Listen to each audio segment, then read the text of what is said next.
Hey Doug, thanks man. I appreciate that. Especially coming from you that you would be an example of what I mean when I say we want to grow larger one day.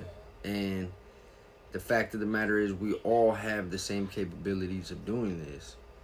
You know, I was also recently saying how a lot of our real support comes from strangers that we don't know online. And that's because the people you know don't always want to see you do good, or sometimes they get jealous or envious to see you doing good. Maybe they want what you have, whether it's anything, not just this. And because it's you that has it and not them, it's like they don't want to contribute to your success. That's why people will watch your videos without liking them. That's why people will literally never engage with your shit, but when you fucking talk to them and find out they know you're a content creator. I actually had that happen multiple times where I've talked to people in person. That's the first thing they say, like, "Oh, I love what you guys are doing online. That's so dope." And I'll go back and check. They don't like none of my shit. They don't comment on none of my shit.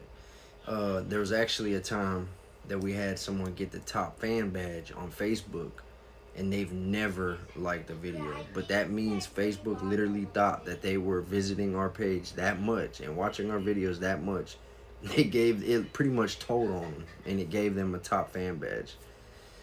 It's crazy. Matter of fact, that happened twice, and one of those times we weren't even friends with the person. Think about that. We weren't even friends with the person who it gave a top fan badge to, and we ain't spoke to that person in like probably 5 years or something. I don't know. I did while I was in prison, but I don't think Monique spoke to them at all. So these are just examples of what's gonna happen when you become a content creator. But I do want to add this. I once told JD Delay that I felt like he was a superstar, and how it was so cool that he dropped a comment on my video, kind of like this right here, what you're doing, and you got what 50K followers. That's a lot. That's something to be proud of on social media. And when I told him that, he was so humble. He was like, "No, I'm just a dude, bro." That's what he said. He wrote back and said, "I'm just a dude." But it started because he dropped a comment on one of my fight videos, a story time from Lake Erie about a fight. He dropped a comment. I wrote back and said, "I'm friends with your boy, Chad Marks." I went on his show, Blood on the Reservoir TV. It was one of the 3 shows I went on. "I think it's cool that you dropped this comment." He said, "Inbox me."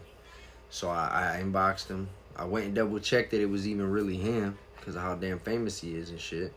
And it was him. He had like whatever million followers or whatever it is he got. I'm like, okay, this is really him. So we talked for a little bit.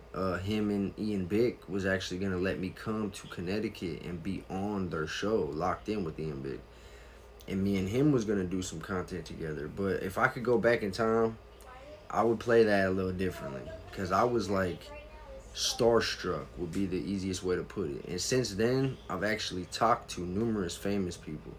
I've been, I got Chad Marks' phone number. I got Joe Guerrero's phone number. I've been on both their shows. Get a Grip podcast. Sean Lewis and Bruno. I got their phone number. JD Delay. I've talked to Ian Bick on Facebook Messenger.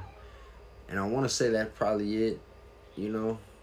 And, the fact that me and you are interacting, you're on your way to that too one day. You got good parody, funny ass comedy shit. I like a lot of your shit. I like literally physically like every video of yours that I see. But I'd say probably 80% of the time when I watch your videos, I think they're funny as fuck. I'm just being honest, not saying 100%. But seriously, I would say 80% of the time they're good. They're funny, you know, even though they're pretty cringy sometimes. That's what sells, and that's what gets people wanting to come back, because you play the character so well of each person. So I think that's pretty cool that you do that. I would actually love to do a collab video with you, so let me know if that's something you're interested in. And JD Delay and Ian Bick, if you guys are seeing this, I want to do that interview. You would be my fourth podcast that I went on, and I would fucking love it. Anybody else seeing this, if you're interested in having somebody else come on, I've actually got some shit that I've never spoke about that I'm saving for a show. But I have to figure out who's gonna let me come on to my next show. But that's when I'm gonna talk about some pretty deep shit. Kind of controversial. It's nothing too crazy, but it's a story time that I could have made a long time ago, and I never did because I want it to be like a shell shocker. Kind of like Get a Grip podcast. I waited till I went to their shit in Columbus to drop the fact that we were having our fourth baby. I could have just said it. I could have made a video and said it. I wanted to make sure that information reached a broader audience. And that's kind of what I'm doing with some of the shit that I've waited to talk about. So, to be continued on that. Yeah, everybody go check out I Am Doug.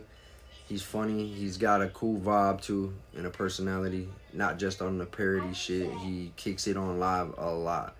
This motherfucker might be live right now for all I know. I don't know. I've been editing videos and shit. It's 10:30. I gotta get laying down. Work in the morning. Where's all my working people at? You know how it is. It ain't enough time in the day. I'm tired all day at work. I come home. I want to take a nap. I fight that urge. And then I get a second wind. And then Monique got to come home at 11:30. I want to hang out, talk to her, spend time with her. Before you know it, it's midnight, 1 o'clock, and I'm falling asleep. Got to get up and go to work and be at work at 6:30. It's just not enough time in a day. But I absolutely fucking love my new job, and I wouldn't trade it for anything. So I'd rather have this fucked up schedule I got than go back to not having a job. That's not a good feeling at all. It makes you look bad on yourself, and it does look bad on yourself, but it makes you feel like shit for real as a person and as a father and a future husband. Go follow I Am Doug. Everybody enjoy your night. Please go check out the last couple videos I posted. I know they're not like my usual prison videos. I've been kind of going off the rails with my content lately. I've been going through some shit in my mind, and I really just don't want to talk about prison as much as I used to be honest. It's just the best way to put it. Everybody enjoy your night. Stay safe, stay free, stay blessed.